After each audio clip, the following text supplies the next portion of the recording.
Listen. Practice. Speak. Practice makes you perfect. Let's talk about something that I think a lot of us worry about: how to sound clear and confident in professional English without accidentally coming across as cold or maybe even a little bit rude.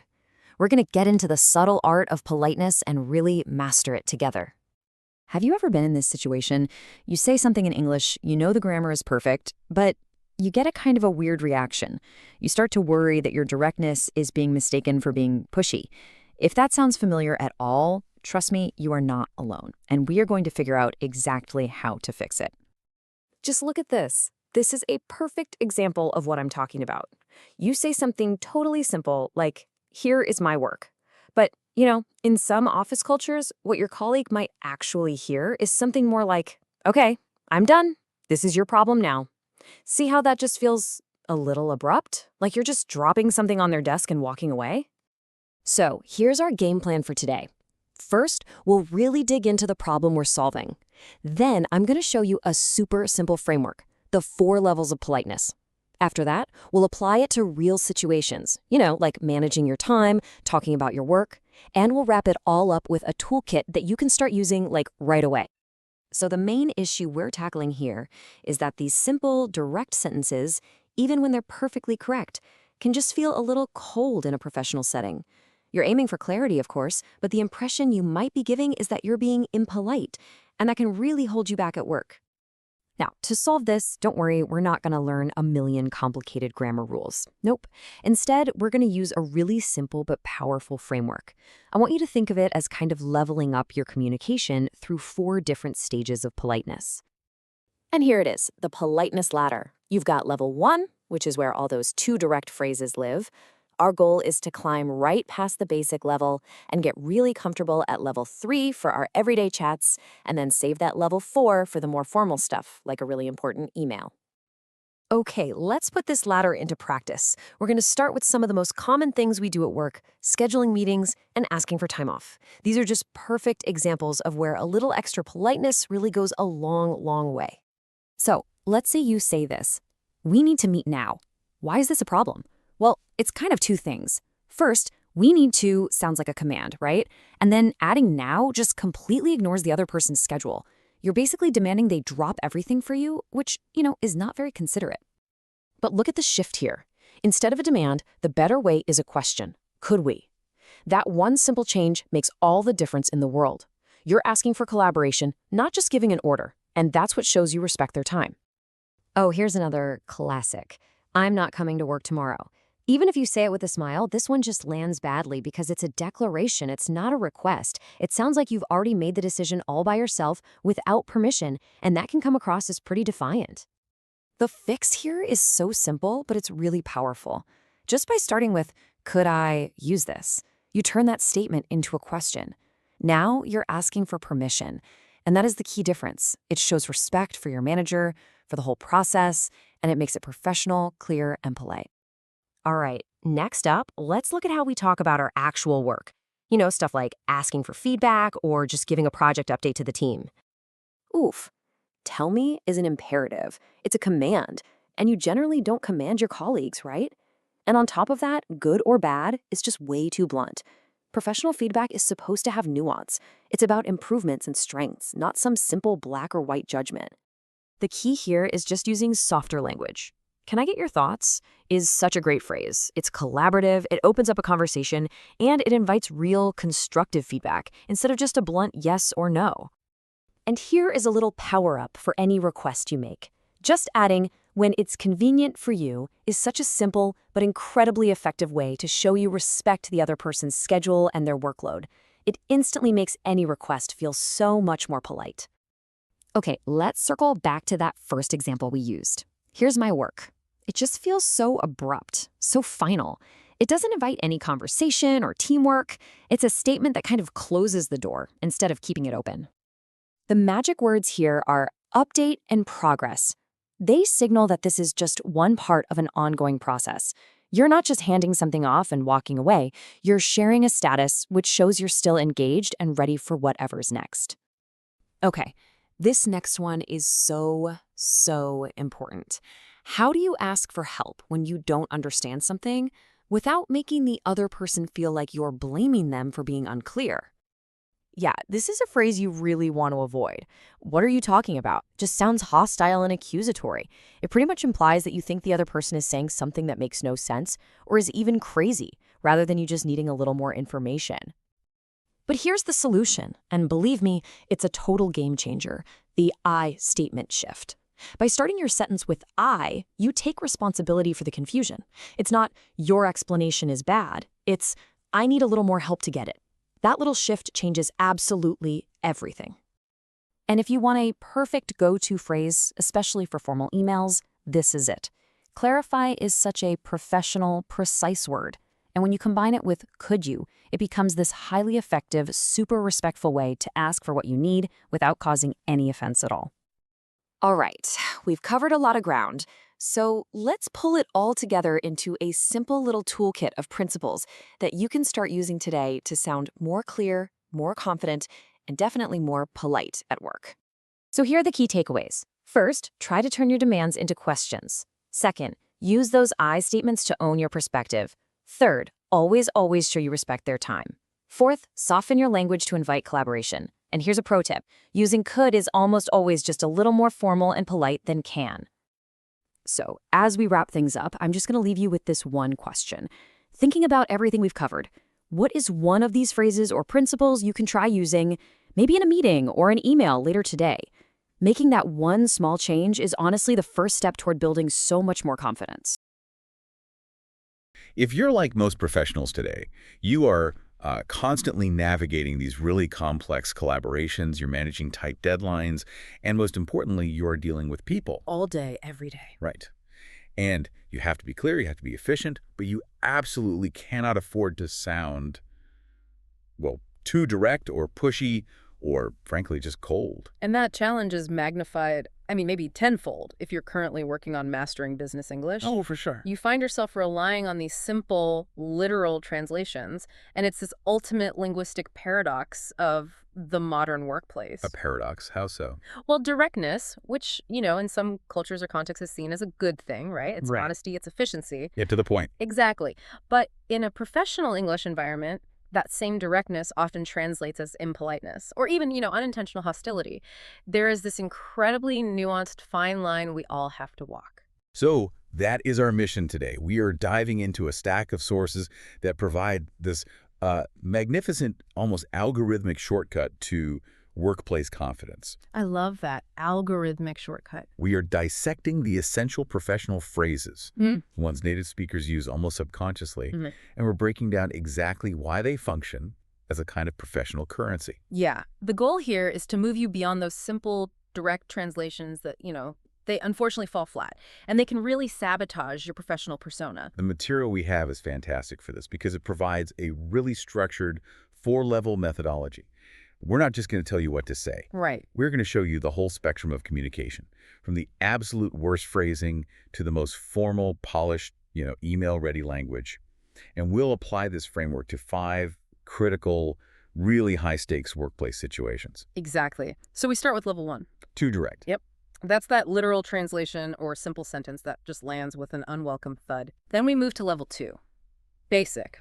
This is a functional improvement. It's professional enough, but it's still pretty simple. Okay, so that's the safe zone. It's the safe zone. But level 3 is the sweet spot. Clear and polite.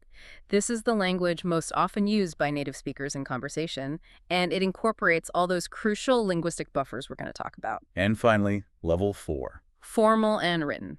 The most polite and typically the lengthiest version, the one you'd reserve for emails or some kind of official documented communication. So think of this as calibrating your politeness style. You are learning not just what to say, but when and to whom to say it. This roadmap is really designed to make you feel completely confident, whether you are having a quick chat with a coworker or, sending a high-stakes request to upper management. Let's unpack this framework now, starting with why simple directness is such a common trip hazard. Let's do it. Okay, so let's get into this idea of simple directness failing us. Because if you are learning English as a second language, especially for work, your first priority is just clarity, Right. simplicity. Of course. You want to convey meaning efficiently. So you take the shortest path possible, you translate the most efficient sentence structure from your native language, and you think, job done. They understand me. And that approach makes perfect logical sense. I mean, from a pure information transfer standpoint, it works. Oh, you're But right. in a professional English-speaking environment, especially around sensitive communications like requests or deadlines, giving instructions. Updates, exactly. Those simple, direct sentences, they often fail to make a good professional impression. They lack what we call face-saving mechanisms. Face-saving mechanisms. I like that. So even though the meaning is crystal clear, it's the secondary tone, the sort of lack of deference that's the real problem. Precisely. They sound cold, they can sound rude, and crucially, they sound overly urgent or even arrogant. And the sources point out that this is particularly true when formal language is necessary. When you, as the speaker, prioritize efficiency at the cost of politeness, the person listening often interprets that as just impoliteness, or even an implicit power grab. I often hear that this is because of a heavy reliance on the imperative mood in those direct translations. You're basically giving an order. That's a key technical point, yes. If we look at the core of the problem, it's about violating the workplace's unspoken social contract, the one about status and time. The social contract. Yeah. When you use a very simple, direct imperative, you bypass all the necessary conditional language. So, for example, if you say, do this report now, even if you're the boss, you're conveying maximum power and minimum regard for their schedule. Whereas if you said something like, could you look at this report when you have a moment? Right. You are showing deference, even if the request is actually mandatory. So if the professional environment relies on collaboration and mutual respect, not just this strict hierarchy of command, simple directness just completely breaks that contract. Absolutely. And this four-tiered structure we're using is designed specifically to reintroduce those cultural and linguistic buffers that are just so essential. This methodology really is what sets this deep dive apart, I think. It offers these immediate, actionable benchmarks. We start with level 1, 2 direct. Right. The version that non-native speakers often default to, they think they've made a successful literal translation. But to a native speaker, it sounds awkward or, maybe even aggressive. And then we fix that with level 2, basic. This is professional enough, but still simple. It uses basic question formats instead of statements, which immediately lowers that perceived urgency and that power dynamic. It gets the job done without being offensive, but it lacks a certain Polish. Exactly. Which is where level 3 comes in, clear and polite. This is where the real fluency shines. It's the language of everyday, respectful workplace dialogue. This is where we consistently incorporate those modal verbs like could and would, and we add temporal buffers, acknowledging the other person's time. Now finally, level 4, formal and written, the polished email language. And this often involves nominalization, which is, turning verbs into nouns to sound more official, and it uses more elevated, less common vocabulary. It's for documentation, high-stakes requests, or writing to people you don't know well. That makes perfect sense. So having these 4 levels lets you calibrate your language depending on the setting. A quick, rushed conversation versus a documented email to an external partner, it provides incredible flexibility. It does. All right, let's stop talking about the framework and actually start using it. Let's put this system to the test with our first high-frequency scenario. Let's do it. Okay, scenario 1, the eternal workplace reality. You need to talk to someone about a project. You need a meeting. You're busy. They're busy. How do you start that conversation without coming across as totally demanding? All right, let's start with the phrase our sources identify as the absolute worst one, the level 1 to direct translation. It is, we need to meet now. Oof. That feels like the linguistic equivalent of just kicking down their office door. It is entirely too demanding. I mean, the source material highlights 2 main linguistic failures here. The first one is a temporal failure, the word now. Right. When you use now, you just completely override the other person's existing time commitments, their priorities, their current mental flow. You are basically saying whatever you are doing is less important than what I need to talk about.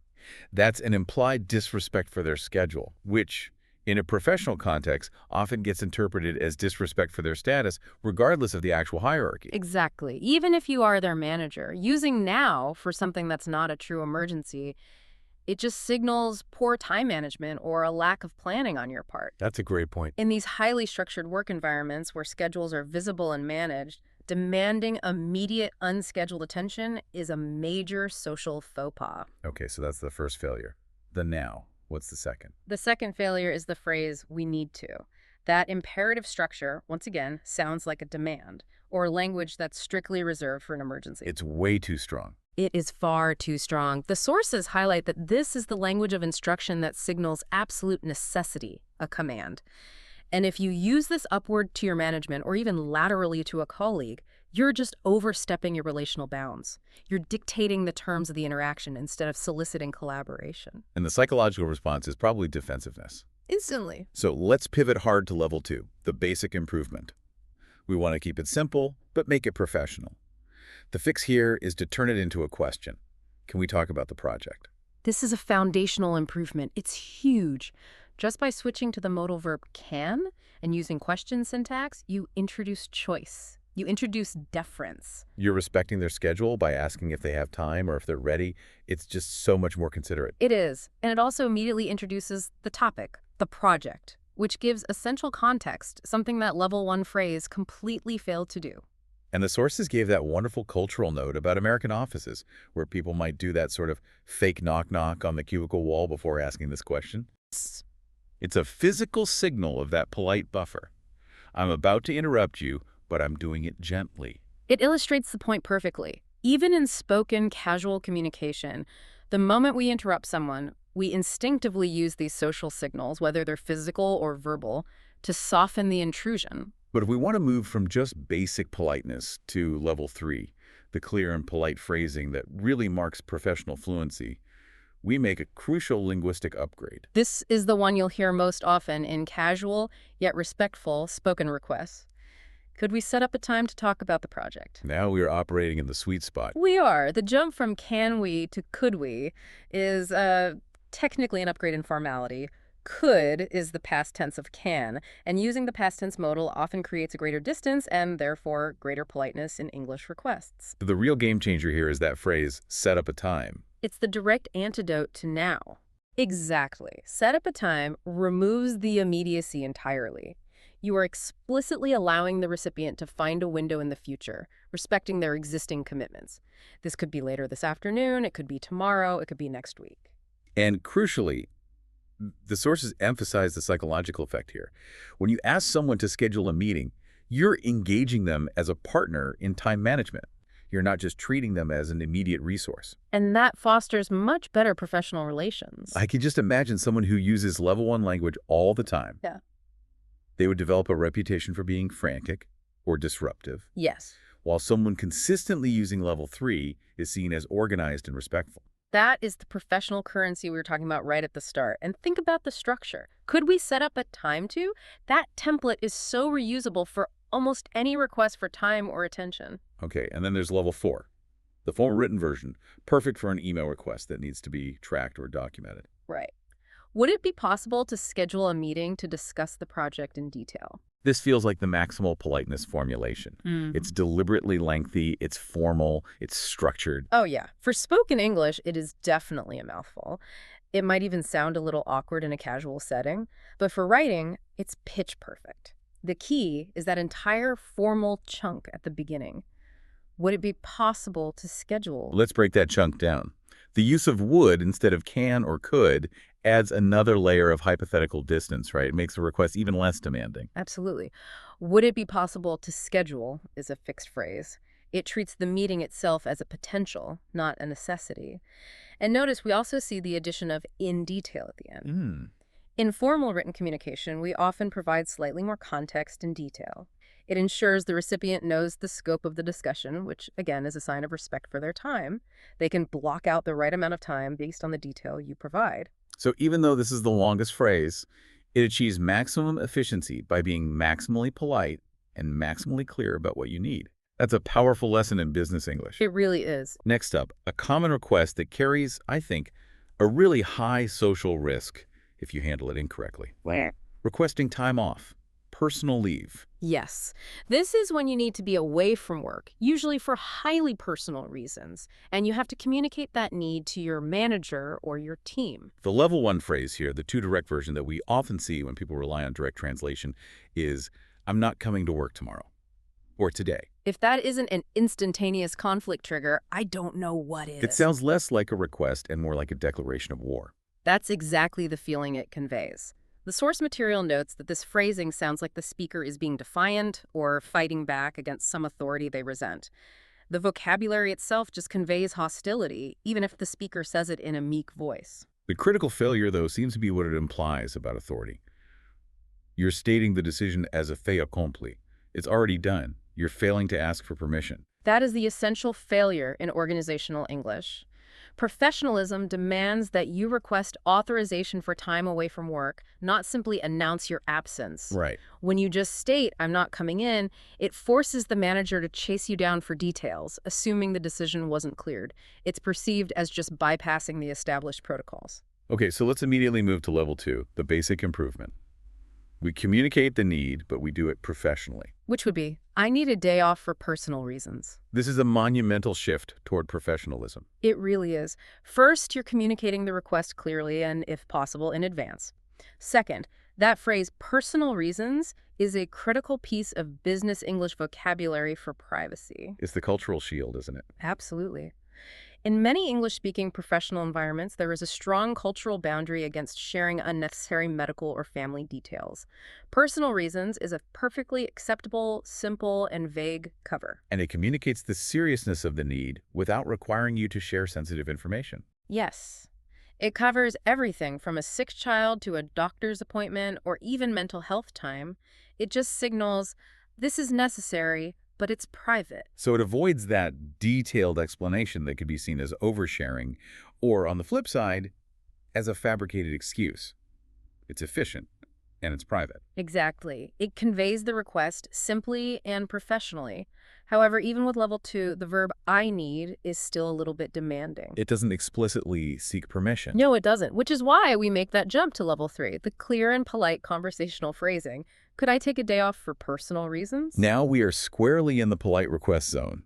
We're using that key conditional phrase, could I, which signals that we're seeking authorization. And we're utilizing a linguistic pattern that manages professional expectations. As we learned in the first scenario, the consistent use of these modal verbs is just non-negotiable for professional politeness. I want to pause on the grammatical difference between can I and could I. When should a listener choose could? I think this is a really common point of confusion. That's a great question. While they're both request, can I literally means am I able to? It's suitable for slightly more casual requests with colleagues. Could I often functions as the conditional and slightly more formal equivalent. It implies, would it be possible for me to? Or would you allow me to? Ah, okay. So in a request to management, where deference is crucial, could I is the superior choice because it subtly reinforces the manager's authority to grant or deny the request. So that slight linguistic shift reinforces the appropriate power dynamic. Precisely. Now, for the maximum politeness needed for level 4, the formal written request, the structure you'd use for a formal HR email. I'd like to formally request a day off due to personal reasons, if that's all right with you. Okay, we see the use of highly formal vocabulary here. Formally request is clearly signaling a high-stakes official action. Yes, and due to personal reasons is the written equivalent of the spoken for personal reasons. The phrase due to carries a greater weight of cause and effect, which is suitable for documentation. But the most important and often overlooked element is the addition of that politeness buffer at the end. Yes, if that's all right with you. Or the slightly more casual, but still acceptable, if that's okay with you. That phrase acts as the final safety net, doesn't it? It explicitly gives the manager the option to say no without the employee feeling completely undermined. It manages expectations brilliantly. It softens the request by acknowledging the possibility of denial. It shows that you understand the request might inconvenience the organization. The listener should practice adding this buffer to almost every request for time or resources. Like, could you send me the file if that's all right? Exactly. It just reduces the perceived pressure on the recipient. It truly emphasizes that the entire framework of professional language is about incorporating those maybe words and those conditional phrases to make sure you never sound like you're issuing a non-negotiable order. That's it. Let's move on to something that requires a high degree of vulnerability and sensitivity. Asking for feedback on your work performance or a finished project. Ooh, this is a tricky one. It is. You need constructive suggestions, but you have to approach the request in a way that suggests you are ready to receive them professionally. So if you are relying on a blunt translation, you might end up with a level 1 to direct disaster. Tell me if my work is good or bad. This phrasing just creates an immediate sense of anxiety and even aggression. The sources identify this as a double failure. The first is that imperative opening. Tell me. Again, that strong instruction. It's so inappropriate for peers or managers. Exactly. When you're seeking feedback, you have to adopt a stance of inquiry, not instruction. By using tell me, you are inadvertently asserting control over the conversation, demanding an answer immediately. You know, a teacher might say, tell me the answer, but And not a colleague. not a colleague. Using this strong, assertive language with a colleague or manager is professionally inappropriate. And the second, more nuanced failure is the good or bad dichotomy. Yes. Native English speakers, especially in professional contexts, actively avoid this blunt binary structure when giving or asking for constructive feedback. Right. It's never that simple. It's never that simple. Professional feedback is almost never categorized as simply good or bad. It's about strengths, weaknesses, areas for improvement, next steps. If you ask for good or bad, you force the recipient into this awkward, overly simplistic, and possibly confrontational position. You're basically asking them to judge you, not critique the work. That's it. Not a critique, a judgment. That makes so much sense. We want constructive language, not critical judgment. So we make the conversational shift with level 2, the basic improvement. Which is, what do you think of my performance? This is a huge improvement. It opens the door without any confrontation. It's a simple, friendly question format. What do you think of the proposal? Or what do you think of the new marketing campaign? It transitions the interaction from an imperative command to an open invitation for a dialogue. It's polite enough for a quick verbal check-in. So moving to level 3, the polished conversational phrase, clear and polite. That would be. Can I get your thoughts on my performance so far? We rely on that reliable, polite request structure again. We do. This formulation is universally accepted, and it's non-confrontational. It frames the feedback request as seeking a resource, their thoughts, rather than demanding a judgment. This phrasing implies that the speaker is prepared to accept various types of feedback, whether it's positive, negative, or complex. I also think the addition of so far is really crucial in this conversational setting.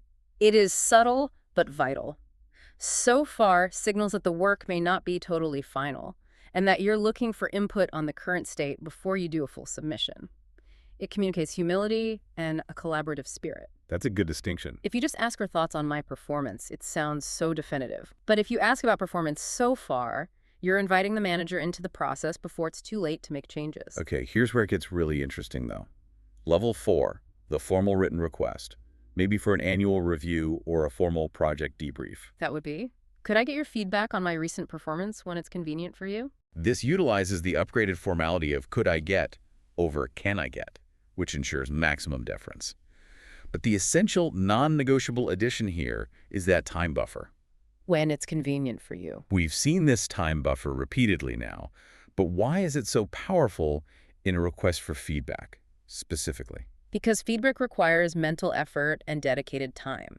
It's not a quick yes or no answer. Right. By adding, when it's convenient for you, you are acknowledging that giving thoughtful feedback requires them to switch gears, maybe review documents, and actually write out their thoughts. You're signaling that you respect the time commitment required to assist you. It eliminates the implicit pressure. If I get an email that just says, can I get your feedback? I feel pressure to drop everything and reply, but when it's convenient, instantly lowers my cognitive load. I can schedule it. Absolutely. And the source material notes that this phrase actually makes people more open to helping you, paradoxically, because you have respected their autonomy over their own schedule. This is the currency of professional politeness in action. Showing deference for time generates immediate goodwill. Okay, let's look at the flip side of collaboration. Giving an update on your work. You've finished your section or you've reached a milestone, and now you need to hand it off, or at least inform the team of your progress. The level 1-2 direct version of this is painfully simple and often frustrating for the person receiving it. Here's my work. I can almost picture the scene. Yeah. Someone walking over, dropping a massive binder on the desk, and just walking away. That's the feeling it conveys. It gives zero context and zero additional information. The source material explains that this phrase sounds like the work is being dumped. Dumped. The implicit message is, I'm done, and this is now your administrative burden. You're signaling finality and shutting the door on any further conversation or necessary collaboration. It also fails to clarify what they're supposed to do with it. Is it for review? Is it for implementation? Is it just for their files? Exactly. It forces the recipient to ask all the follow-up questions, which makes your communication less efficient overall. You want to communicate continuity and progress, not just abrupt finality. That brings us to level 2, the basic improvement. We introduce the crucial element of context. Which would be, here's an update on the project, or here's what I've done so far. The words update and so far are central to establishing that collaborative context. They are. Update communicates that this is a continuing process. It's part of a larger moving target.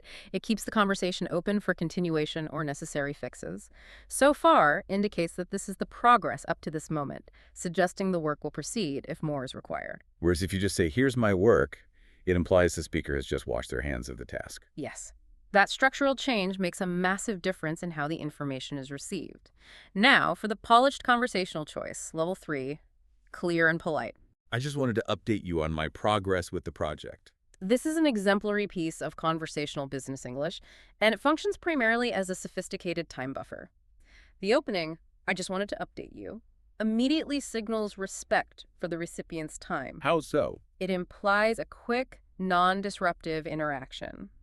You are pre-framing the communication as concise, saying, I know you are busy. I am only taking a moment of your time to provide a necessary status check. It's the conversational equivalent of knocking and then stepping back slightly. Precisely. And the vocabulary choice of progress reinforces that the work is ongoing and the speaker is open to collaborative solutions or feedback. It emphasizes movement rather than stasis. But wait, in this source material, why do they emphasize I just wanted to rather than just I wanted to? Is that little word just actually important? That's a subtle but fascinating linguistic detail. The word just here functions as an intensifier that actually minimizes the scope of the action. Oh, that's interesting. If I say, I wanted to update you, it sounds deliberate and formal. If I say, I just wanted to update you, it suggests the action is quick, small, and almost apologetic for the intrusion. It further maximizes the deference to the recipient's schedule. It's a very common, almost invisible politeness marker. That's truly insightful. And finally, level 4, the highly formal written statement, perfect for an email, closing out a phase, or a formal report. I'd like to provide you with an update on the progress I've made on the project thus far. We shift to very formal vocabulary here. I notice the verb choice, provide, instead of give or hand over. Yes, provide is an elevated term suitable for documentation. We also see nominalization in the phrase, the progress I've made on the project. And let's dive into that final, very written vocabulary choice. Thus far. Thus far is what the sources identify as a classic written formality. It means exactly the same thing as so far up to this point, but it carries significantly more weight and professionalism in written communication. So you would almost never use thus far in a casual conversation. Almost never. It sounds overly stiff. However, in a professional email or a report, it elevates the entire tone. It signals precision and official documentation. So if a listener wants to sound professionally fluent in writing, they should integrate thus far into their formal updates, but reserve so far for spoken dialogue. It's all about matching the register to the medium. Exactly. The final scenario is one where direct translation can lead to immediate conflict because it involves admitting a lack of understanding. Asking for clarification. Yes, asking for clarification in a meeting when you don't understand instructions or a technical phrase or some complex process. If you rely on the simplest translation, you get the level 1-2 direct options. What are you talking about or what are you saying? Oof. These phrases are fundamentally hostile, and the sources label them as immediately accusatory. Even though the speaker genuinely just needs clarity, the structure of the question sounds like intense disbelief or confrontation. It implies, your speech is incoherent, therefore I cannot understand you. It squarely places the fault, the lack of understanding, on the other person. You were talking crazy, so I'm confused. It's aggressive, it's accusatory, and it's completely inappropriate in a professional context. Which brings us to perhaps the single most important politeness technique in business English: shifting the perspective to avoid assigning blame. Which is perfectly executed in level 2, the basic improvement. I don't quite understand the task. This is essential for professional survival. In office English, especially when dealing with correction or lack of clarity, we must avoid the accusatory you. We focus a sentence on I, we, or the problem itself. So by saying, I don't understand, you take the responsibility for the information gap. You're saying, The problem is with my comprehension, not your ability to explain. You've got it. And that tiny linguistic buffer word, quite, plays a huge role here. How so? It's a masterful piece of linguistic finesse. The word quite subtly suggests that you understand most of it, maybe 80% or 90%, but you just need clarification on the remainder. It shows you were listening actively and that your request for a re-explanation is specific, not a blanket admission of total failure. So it makes the clarification request far less demanding and more acceptable to the speaker. It validates their effort, which is essential for maintaining positive professional relationships. That distinction from I understand nothing to I don't quite understand is a huge psychological shift for the recipient. It is. So we take that understanding and move to the level 3, clear and polite phrasing, which is the most common spoken request. Can you explain the task for me again? We're using you again here, but now it's buffered by the conditional can you. That's right. The polite question structure, can you, makes the use of you perfectly acceptable and entirely common in spoken English. It's clear, respectful, and it achieves the goal of seeking clarity without hostility. This is your go-to phrase if you need a quick restatement of instructions in a meeting. But I wonder, if the task is highly technical, should we use a different word than explain? That is precisely what Level 4 addresses. Yeah. For a complex or critical request via email, we have the formal written version. Could you clarify the details of the task for me, please? The formality upgrade from can you to could you is expected now. Yes. But the key distinction for written language is the verb choice. Clarify. While explain is perfectly common and polite in spoken conversation, the word clarify, which means to make clear, is a staple of professional written communication. You'll see it in emails and reports all the time. Why do you think clarify feels more professional than explain in written documents? That's a great question. Clarify often feels more precise and less remedial than explain. Remedial. Yeah. When you ask someone to explain, it can imply that the initial explanation was confusing or faulty. When you ask them to clarify, you are requesting precision or elaboration on a detail, which aligns perfectly with the need for accurate documentation and technical detail in the workplace. So it shifts the focus from the act of explaining to the quality of the details themselves. Exactly. I would guess that clarify appears far more often than explain in any professional's inbox. It's fascinating how the medium spoken versus written dictates the subtle shift in optimal vocabulary, even when the underlying meaning is the same. It reinforces that mastery is about having the right tool for the right job. Absolutely. We've spent a lot of time breaking down 5 high-stakes scenarios, and I think the wealth of examples allows us to pull out 3 crucial, universally applicable strategies for professional communication. These are the synthesis points, the big picture knowledge that will take your business English confidence to the next level. The first, the most structurally essential technique we saw applied across all 5 scenarios is the power of conditional language. Yes, every single polite request, whether for a meeting, time off, or feedback use modal verbs, we saw can, could, or that fixed extended phrase, would it be possible to schedule? The moment you deploy a modal verb, you're signaling that you are making a request conditional on the recipient's capacity, not just issuing a command based on your necessity. It softens the entire interaction, making it inherently respectful.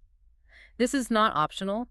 The shift from I need this to could I request this is the simplest, most fundamental professional upgrade a listener can make. And linguistically, these conditional forms create psychological safety. They do.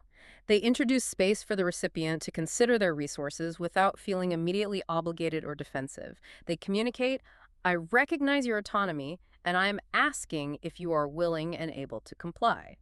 This is the foundation of courteous professional interaction. And this leads directly to the second universal strategy, the necessity of respecting time through deliberate linguistic buffers. Because time is the ultimate professional currency. We saw phrases like, when it's convenient for you, if that's all right with you, and that quick pre-frame, I just wanted to update you. These are not just polite filler words. Not at all. They're essential structural components that manage the recipient's expectations about urgency and time commitment. I think we need to reiterate the cultural significance here. Yeah. Why is acknowledging the other person's busy schedule so crucial in, say, a Western professional context? It reflects a high value placed on individual scheduling and efficiency. By adding these buffers, you demonstrate that you view the recipient's time as a scarce and valuable resource. You are telling them, I am not demanding you drop everything for my need. And that small act of deference reduces friction. It creates immense goodwill. And it promotes a collaborative environment where people feel comfortable assisting you. If you skip this, you are effectively suggesting your priorities supersede theirs without warrant. That makes perfect sense. And finally, the third strategy, which was paramount in the clarification scenario but applies anytime correction or disagreement is necessary, is avoiding blame. Or mastering the I versus you rule. This is a critical conversational pattern for avoiding conflict. In situations requiring clarification, correction, or when delivering bad news, phrasing the sentence to focus on the speaker, I don't quite understand, or I see some gaps in my understanding, rather than, what are you talking about? Or, your plan is wrong. Avoid sounding accusatory. It manages the potential for hostility by shifting the issue from a personal fault to a shared operational problem, or even just the speaker's personal challenge. By focusing on I, or we, you depersonalize the potential confrontation. Instead of attacking the recipient's competence, you focus on the solution, I need help, or let's work together on this.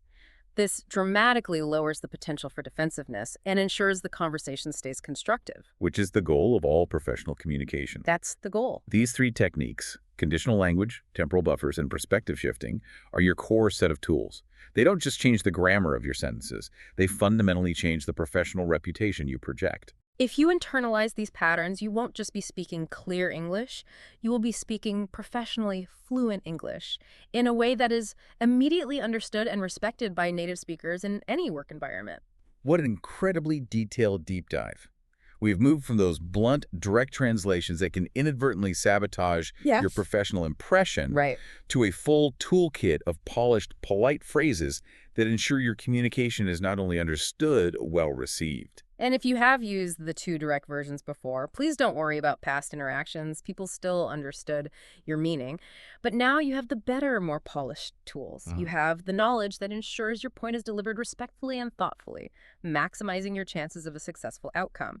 This is about taking your professional English to the next level of confident, nuanced communication. It truly is transformative. And when you think about it, these nuances in language, the conscious choice of could I over I need, or the strategic deployment of if that's all right with you, aren't just about good manners. No, they are organizational currency.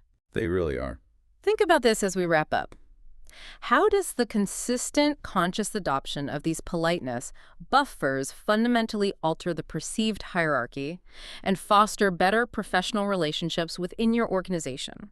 Is your language framing your colleague as an obedient resource to be instructed or as an esteemed partner to be collaborated with? The language you choose dictates the nature of that professional relationship. It's something powerful to mull over as you start applying this knowledge next week.